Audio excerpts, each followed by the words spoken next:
এই যথাযথ শ্রদ্ধার আনন্দিত জয় গুরু।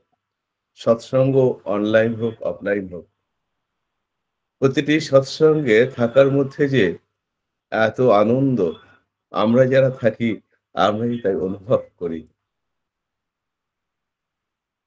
বর্তমানে একাধিক সৎসঙ্গ হচ্ছে অনলাইনে। যেকোনো পরিস্থিতিতে সেখানে আমরা থাকতে পারছি।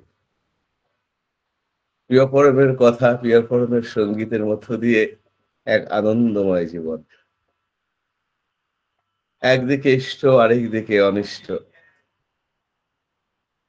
তো আমরা যেন সর্বক্ষণ যেন ইষ্টে মতিমান হয়ে থাকি। ইষ্টে মতিমান হয়ে থাকার মধ্য দিয়েই এই আনন্দ পাওয়া যায়। জীবনে তো তিনি তো আমাকে সবসময় আনন্দে রাখতে চান। আমার আচার্যদেব বলেন যে, "সর্বক্ষণ আনন্দে থাকুন।" সংসারে যদি স্বামী-স্ত্রীর মধ্যে খুঁটিনাটিও কিছু হয়, সেটার মধ্যেও আনন্দ খুঁজে নেবেন।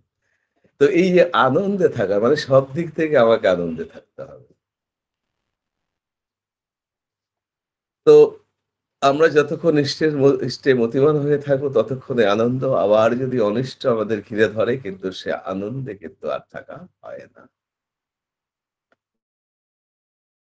শ্রী, শ্রী ঠাকুরের সান্নিধ্যে একাধিক ভক্ত এসেছেন।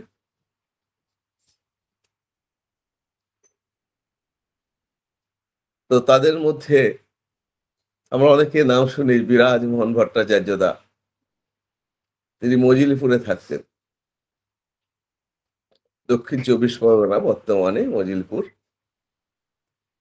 তো এত সুন্দর কীর্তন হচ্ছিল, কীর্তন শুনতে, শুনতে মনে পড়ছিল সেই ঘটনাটি। শ্রী, শ্রী ঠাকুরের এই ভক্ত বিরাজমোহন দা তার বাড়িতে শ্রী, শ্রী ঠাকুরকে আহ্বান জানান এবং শ্রী, শ্রী ঠাকুর সেখানে একাধিক ভক্ত সহযোগে কিশোরী দা, অনন্ত দা, আ সতীশ দা সহকারে একাধিক ভক্ত মানে সেখানে ছিলেন, উপস্থিত ছিলেন। সেই মজিলপুরে উপস্থিত হয়েছিলেন শ্রী, শ্রী ঠাকুর। তো শ্রী, শ্রী ঠাকুর যেখানে উপস্থিত হয়েছেন সেখানে সাড়া পড়ে গেল ঠাকুর অনুকূল চন্দ্র এসেছেন। দিক দিগন্ত থেকে মানুষ ছুটে আসছে এবং সেখানে সদ আলোচনার ব্যবস্থা কোথাও কিশোরীদা করছেন, কোথাও অনন্তদা করছেন এবং মানুষের জীবনের নানান সমস্যার সমাধান তারা দিচ্ছেন এবং পার্শ্ববর্তী অঞ্চল থেকে এক জমিদার পরিবারের একজন এসেছেন শ্রী, শ্রী ঠাকুর দর্শনে এসে তিনি বলছেন, "আপনি এখানে এলেন, এখান থেকে কাছাকাছি চক্রতীর্থ সেখানে স্বয়ং চৈতন্যদেব এসেছিলেন।" শ্রী, শ্রী ঠাকুর বললেন, "তাহলে আমারও তো যাওয়া লাগে। তো কীর্তনের আয়োজন করা হোক।" তো পরের দিন ভোরবেলা থেকে সেই কীর্তনের আয়োজন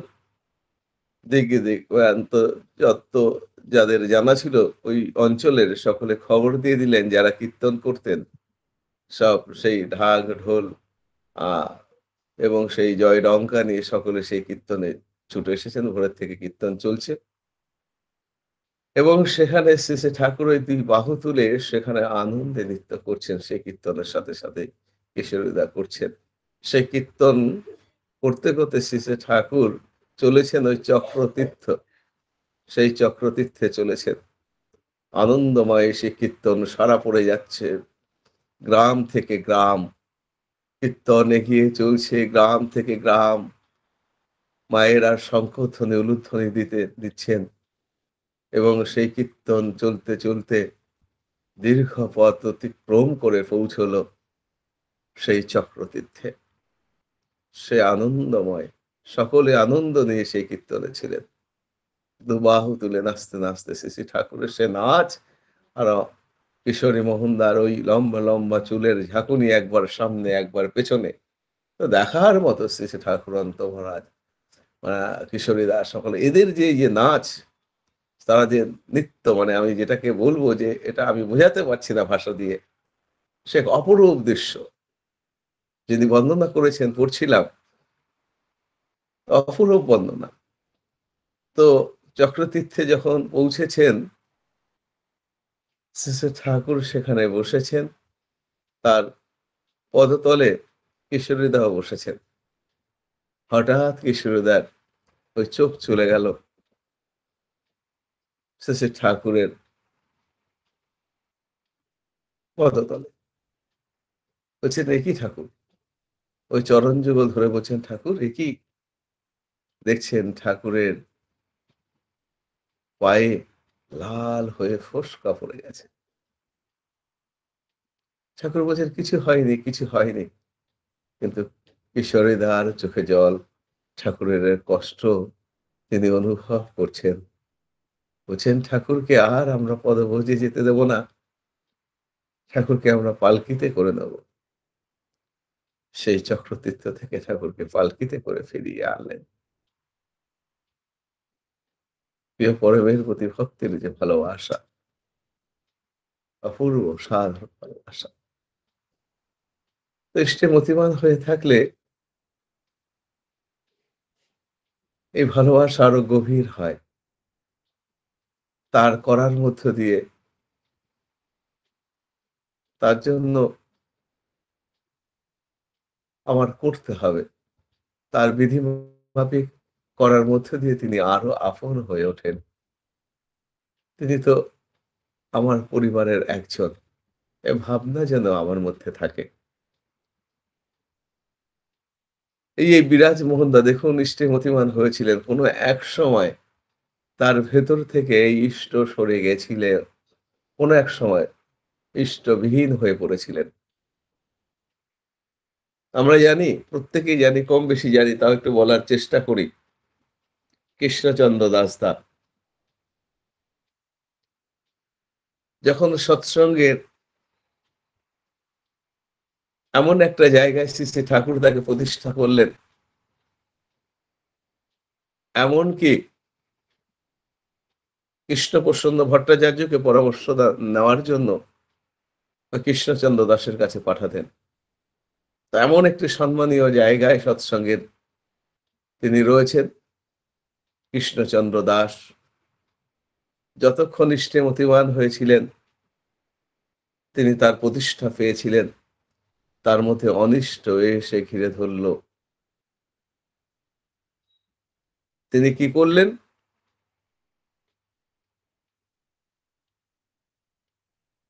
তিনি এক প্ল্যান করলেন। অর্থাৎ তিনি এত সুন্দরভাবে একটি পরিকল্পনা করলেন,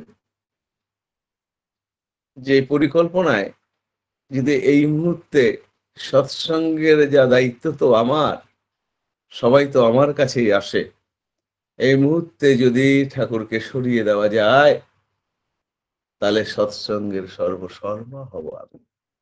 এমনতর পরিকল্পনা করলেন। যিনি ইষ্টে মতিমান হয়েছিলেন বিরাজমোহন ভট্টাচার্য, তাকে মুহূর্তের মধ্যে তিনি পরিকল্পনা করে তাকে এই অনিষ্টে টেনে নিলেন। একদিকে ইষ্ট, আরেকদিকে অনিষ্ট।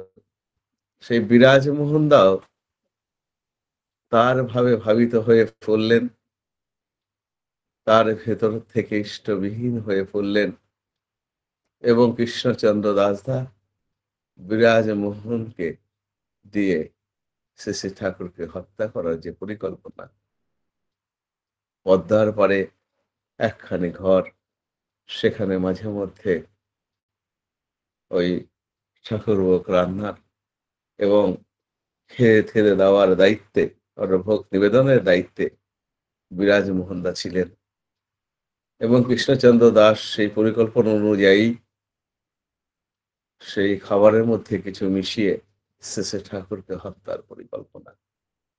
প্রিয় পরম অন্তর্যামী, তিনি সব জানেন।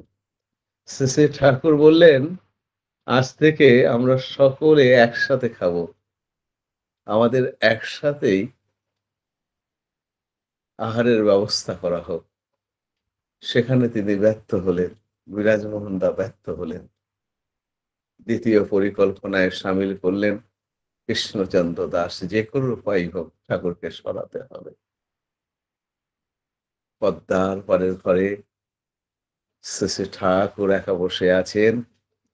ওই বিরাজমোহনদা একটি ছুরি নিয়ে পেছনে হাত রেখে ঠাকুরের ঘরে প্রবেশ করেছেন। পরম দয়াল বসেছিলেন, দাঁড়িয়ে বললেন, "বিরাজদা এসেছেন? আসুন, আসুন। আমি তো আপনারই অপেক্ষায়। এই তো সুযোগ, এই তো সুযোগ। আপনি আমাকে হত্যা করুন। কেউ জানবে না, কেউ জানবে না।" হাত দুবাহু বাড়িয়ে তিনি সমর্পণ করলেন। ব্রাজমোহনদা মুহূর্তের মধ্যে ভিমরি খেয়ে তার পদতলে লুটিয়ে পড়লেন। জ্ঞান শূন্য হলেন। মুহূর্তে জ্ঞান ফিরে এলো। ঠাকুরের দুচরণ জড়িয়ে ধরে বলছেন, "ঠাকুর, আমি কি অন্যায় করতে চলছিলাম ঠাকুর? আমি কি অন্যায় করতে চলছিলাম? ঠাকুর, আপনি আমায় ক্ষমা করে দিন। আপনি আমায় ক্ষমা করে দিন।" ঠাকুর বললেন, "বিরাজদা, আমি তো আগেই আপনাকে ক্ষমা করে দিয়েছি। আপনি তো ক্ষমা চাইলেন। উঠুন।" তাকে বুকে জড়িয়ে ধরলেন। তিনি তার ভুল স্বীকার করলেন। তিনি আবার পরবর্তী সময়ে স্টিমতিমান হয়ে থাকার তার প্রচেষ্টা বাড়িয়ে তুললেন। এদিকে কৃষ্ণচন্দ্র দাস, যিনি ভেবেছেন যে বিরাজদা ব্যর্থ হলে কি হবে? বিরাজদা আমার নাম তো বলবেন না। যাই হোক, কৃষ্ণচন্দ্র দাস কিছুদিনের জন্য তার ওই নিজ গৃহ ছেড়ে তিনি অন্যত্র চলে গেলেন। ভাবলেন তিনি ঠাকুর জানতেই পারবেন না। পুরুষোত্তম পরম দয়াল, তিনি সকলকে সুযোগ দেন। যদি কেউ অন্যায় করে থাকিস, যদি কেউ পাপ করে থাকিস, আয় স্বীকার কর। তোদের ভুলভ্রান্তি ভাঙিয়ে আমি তোদের সেই মতিতে মতিবান করবো। যিনি অপেক্ষা করছেন আমার জন্য। কৃষ্ণচন্দ্র দাস ভাবলেন, কেউ তো জানে না। তিনি কিছুদিনের জন্য গা ঢাকা দিলেন এবং পরবর্তী সময়ে আবার ফিরে এলেন। কঠিন রোগে পড়লেন, কঠিন রোগ।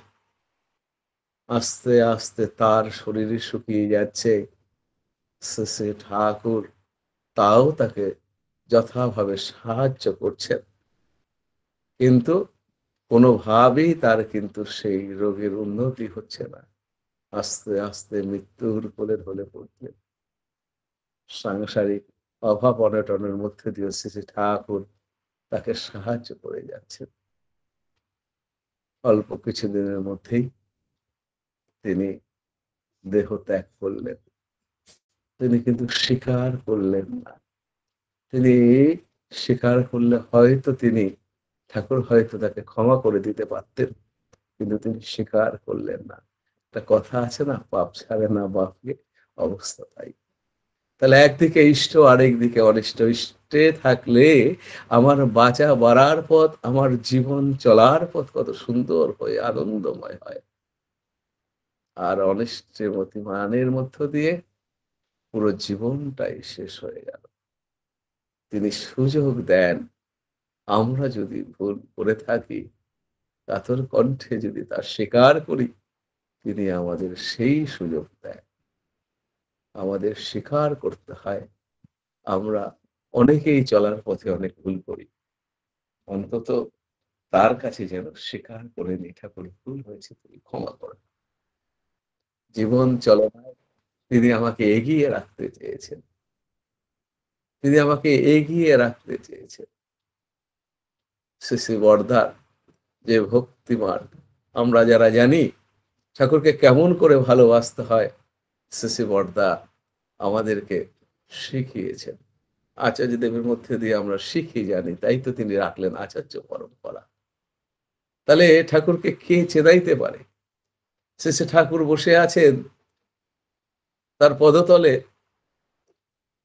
তার সেবার কাজের জন্য সুযোগ পেয়েছেন হাউজার বান্দা। হাউজার বান্দার দীর্ঘদিনের ইচ্ছা ছিল শ্রী শ্রী ঠাকুরের সান্নিধ্যে থেকে যদি তার সেবা করা যেত,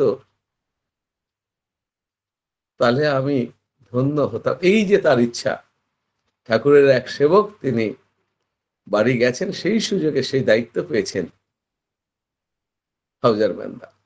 ঠাকুরের চরণতলে বসে আছেন প্রাতকালে। তো যাই হোক, এমন একটু সময় চলছে। ঠিক ঠাকুর বারবার হাউজার ম্যানদার মুখের পানে চাইছেন আর মাথা ঘুরিয়ে ঘুরিয়ে কেমন যেন একটু নির্দেশ করছেন।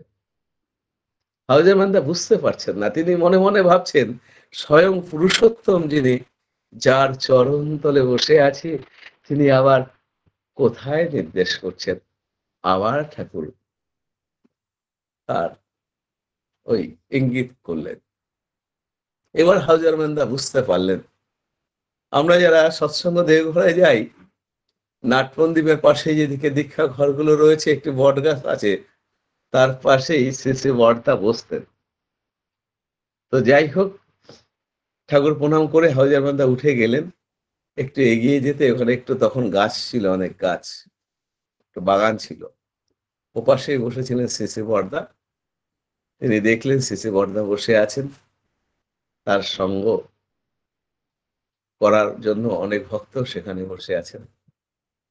সেখান থেকে ফিরে এসে শ্রী শ্রী ঠাকুরকে বলছেন, হাউজার ম্যানদা, ঠাকুর, ওখানে শ্রী শ্রী বর্দা বসেছেন এবং অনেক ভক্ত সেখানে শ্রী শ্রী বর্দার সান্নিধ্যে রয়েছেন। শ্রী শ্রী ঠাকুর বলছেন, ওই তো ওই ওই ওই বড় খোকাই আমারে চেনাইতে পারে, ওই বড় খোকাই আমারে চেনাইতে পারে।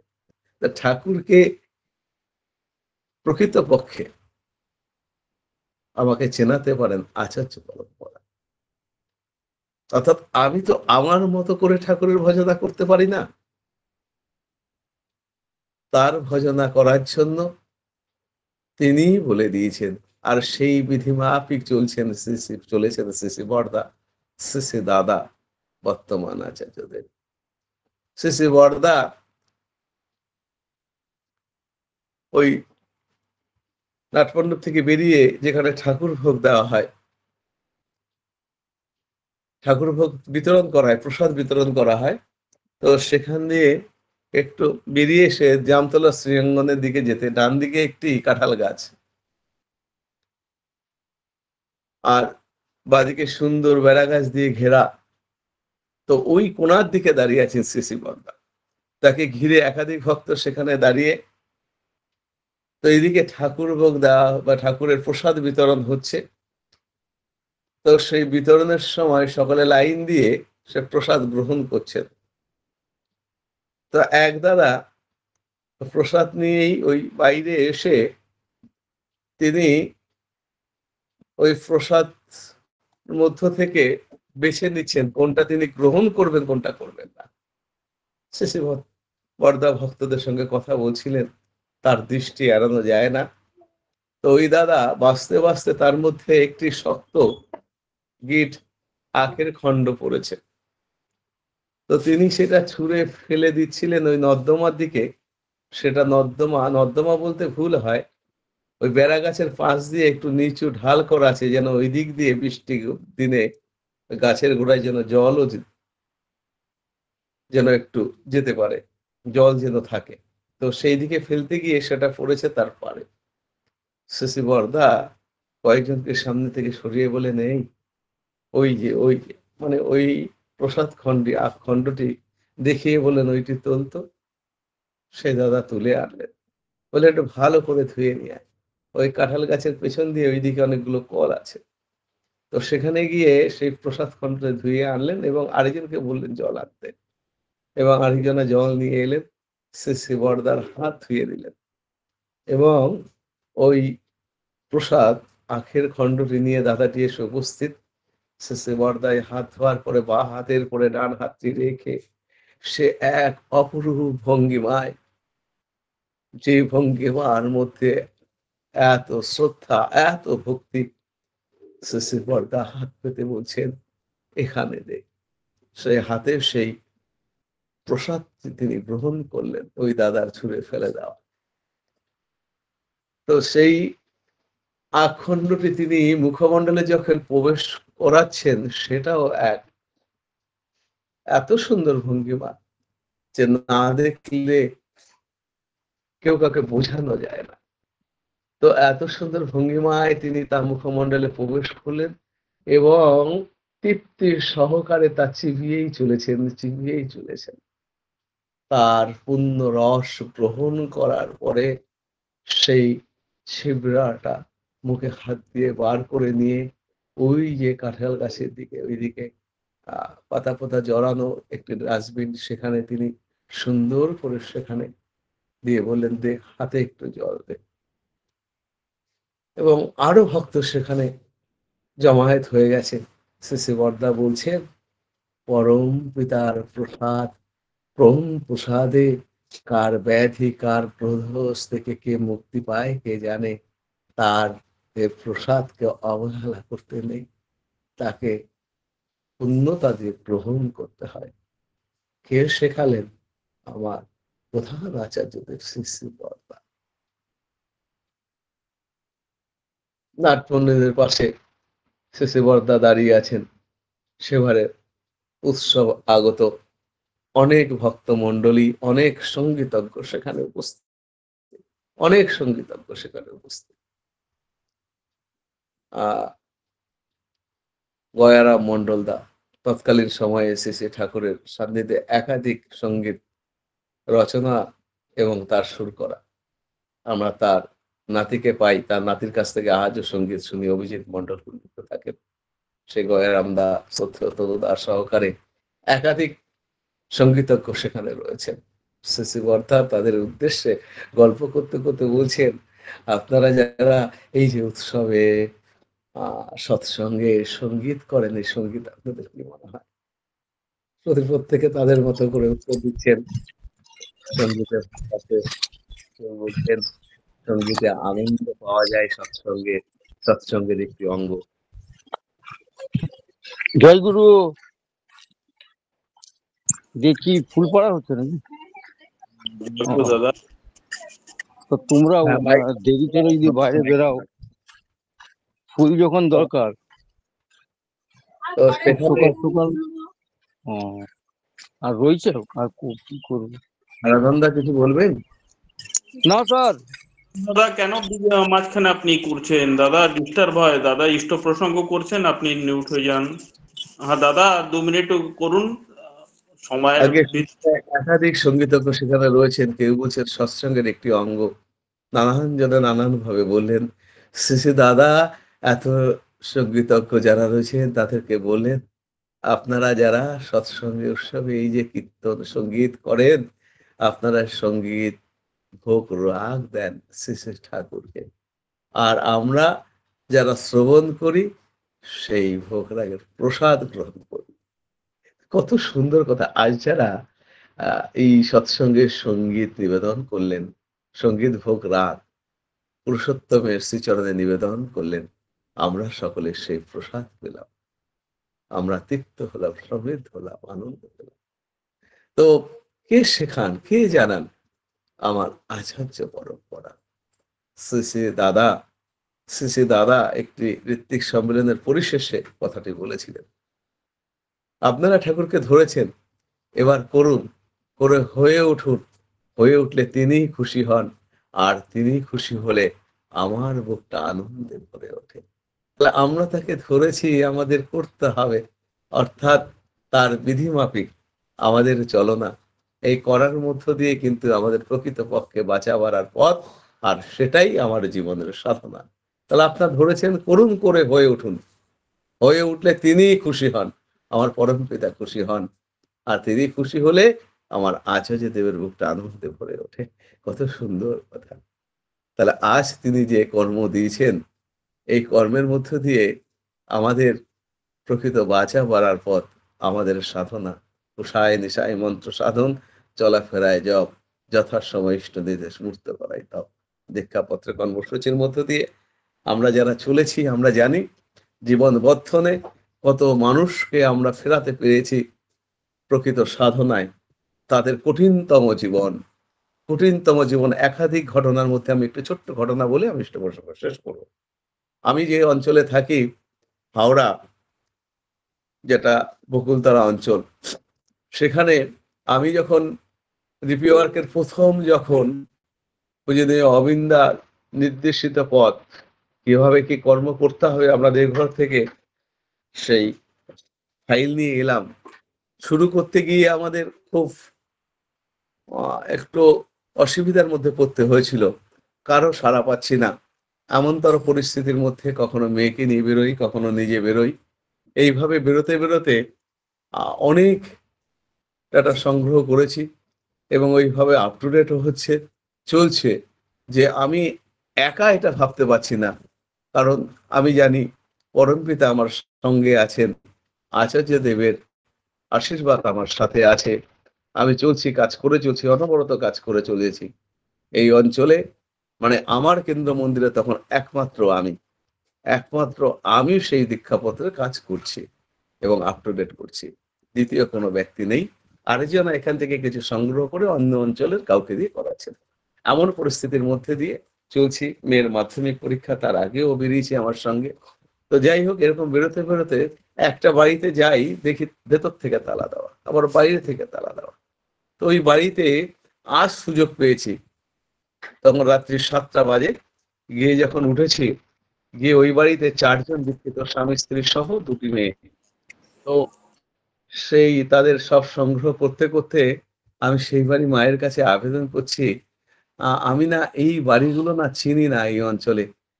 যদি কেউ চেনে বা আপনারা যদি কেউ চেনেন, আ তো আমায় দেখিয়ে দিলে খুব ভালো হয়। তিনি পাশের ঘর থেকে তার স্বামী দেবতাকে ডাকলেন। বললেন যে, "ওই যে উনি পাড়াতে প্রত্যেকটি বাড়ি চেনেন। এই অঞ্চলে ওনার সবই প্রায় জানা।" কারণ ওই অঞ্চলের উনি কলের মিস্ত্রি, কলের কাজ করেন, ওই অঞ্চলটাই ওনার। তো যাই হোক, তো তাকে বললাম, "দাদা আপনি চেনেন তো, তাহলে আমাকে ১ টা ২ টো বাড়ি একটু দেখিয়ে দেন।" তো তিনি কি করলেন, আমাকে ১ম দিন একটা বাড়ি গেলাম, তো তিনি সরাসরি ঘরে ঢুকে যাচ্ছেন। আমরা গিয়ে নক করি, তিনি সরাসরি ঘরে, মানে তার এতটাই পরিচিতি। তো সেই বাড়িতে কথা বললাম। কথা বলার পরে বুঝলাম তাদের ইষ্টভীতি যথারীতি তারা ডাইরেক্ট বলল যে, "আমরা আছি তো, পাঠাই তো।" মানে ওই ৬ মাস, ৯ মাস, বছরে উৎসবে গিয়ে একদিন ওইভাবে পাঠানো। তাদের সেইভাবে আ যতটা বলার বললাম। সেখান থেকে বলে যখন আরেকটি বাড়িতে গেলাম, তখন রাত্রি প্রায় ৮টা বেজে গেছে। ওই দাদা বলছেন, "আমি আসি দাদা।" বলে তিনি চলে গেলেন। ৮টা বাজলেই তিনি চলে গেলেন। আমি সুযোগ পেলাম, উনি ওনার আগ্রহ আছে, উনি সবাইকে চেনেন। আমি পরের দিনের ডিউটি থেকে এসে প্রার্থনা করে আবার সন্ধ্যে ৭টার আগেই তার বাড়িতে চলে গেলাম। গিয়ে বললাম, "দাদা আজও যেতে হবে।" তো আবার আমার সঙ্গে বেরোলো। ২ টো বাড়ি দেখিয়ে দিল এবং দেখিয়ে দেওয়ার পরে যখন ঠাকুরের কথা বলছি একটু ওনার ভালো লাগছে। আজকে ওনার ৮টা থেকে ৯টা বেজে গেছে। ছোট মোবাইল তার পকেটে থাকে, বার করে বলছে, "৯টা বেজে গেল। আমি দাদা আসি।" সে নিতে ঐদিন চলে গেলেন। এবং এইভাবে উনাকে আমি ছাড়ছি না। তো আবার ওনার বাড়িতে গিয়ে মানে গেলে ওই বাড়ির লোক খুব আনন্দ পায়। আমি আমি যদি ওনাদের বাড়িতে যাই, মায়েরা, ওনার মেয়ে খুব আনন্দ পাচ্ছে। ঠাকুরের কথা বলি তো একটু গিয়ে। যাই হোক, ওই দাদাকে নিয়ে বেরোলাম। পরের দিন ওই অনেক রাত পর্যন্ত, প্রায় ৯টা পার হয়ে গেছে। এক বাড়িতে বসে ঠাকুরের কথা বলেই চলেছি, বলেই চলেছি। আর দেখি ওই দাদার চোখে জল। ৯টা বেজে গেল, ফিরে চলে এলাম। যাই হোক, এইভাবে আমাদের ডিপি ওয়ার্ক চলছে, দাদাকে পেয়েছি। ৪র্থ দিনের ঘটনা, যখন আরেকটি বাড়িতে, একটি ফ্ল্যাটে একদম নিচতলায় ২ টো ফ্যামিলি। তো সেখানে গিয়ে এক ফ্যামিলির ওখানে গেলাম। তিনি তার সমস্যার কথা বললেন, শুনলাম এবং ঠাকুরকে তো চলার মধ্য দিয়ে যে আনন্দ, সে প্রসঙ্গ করলাম। আরেকটি বাড়িতে যেতে ঠাকুরের কথা বলতে, বলতে অনেক খুচরো পয়সা বার করে দিল। আমি ইষ্টভীতি করি, লকডাউনের পরে পাঠানো হয়নি। তো এই যে বলতে, বলতে তখন ঠাকুরের কথা বলছি, ইষ্টভীতি মঙ্গলযোগ্য বিষয়ের পরে আলোচনা করছি। করতে দেখি একেকটা ঘটনা যখন বলছি, ওই দাদার চোখে জল, আমার সঙ্গে যিনি গেছেন, তার চোখে জল। সেইদিন রাত্রি ১০টা ১৫ হয়ে গেছে। তিনি বলছেন, "আজ যখন যাইনি, আর যাব না।" তা আমি বললাম, "কোথায় যাবেন না আর? জাননি যাবেন না মানে কোথায় যাবেন না?" ওখান থেকে বেরিয়ে এসে যখন ফিরছি, ফেরার পরে বলছেন, "না আর যাব না।" তা আমি আর বুঝতে পারলাম না। আমি বললাম, "অত বলা যাবে না আপনাকে।" যাই হোক। তো এইভাবে ওনাকে নিয়ে চলছি। আর চলতে, চলতে একটি সৎসঙ্গে ওনার সহধর্মিণী উপস্থিত এবং আমার পরিবার থেকে মেয়ে আমার সহধর্মিণীও গেছে। তো ওনারা আমার পরিবারকে আগে থেকে চিনতেন, ওই মাটি চিনতেন, সৎসঙ্গে দেখেছেন। তো ওই মাটি আমার সহধর্মিণীর হাত ধরে বলছেন, পরম পিতাই বোধহয় আপনাদের বাড়ির দাদাকে আমার বাড়ি পাঠিয়েছিলেন। আমার বাড়িতে ৪ জন দীক্ষিত, স্বামী ইষ্টভীতি করেন, ঠাকুরের কিছু করেন না।